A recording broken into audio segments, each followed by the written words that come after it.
और ये कुरान ऐसा नहीं कि अल्लाह के सिवा कोई इसको अपनी तरफ से बना लाए। हाँ, ये अल्लाह का कलाम है। जो किताबें इससे पहले की हैं उनकी तस्दीक करता है और उन्हीं किताबों की इसमें तफसील है।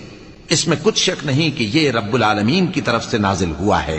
क्या ये लोग कहते हैं कि पैगंबर ने इसे खुद ही घड़ लिया है? कह दो कि अगर सच्चे हो तो तुम भी इस तरह की एक सूरत बना लाओ और अल्लाह के सिवा जिनको तुम बुला सको बुला भी लो। हकीकत यह है कि जिस चीज के इल्म पर यह काबू नहीं पा सके उसको नादानी से झुटला दिया और अभी इसकी हकीकत इन पर खुली ही नहीं।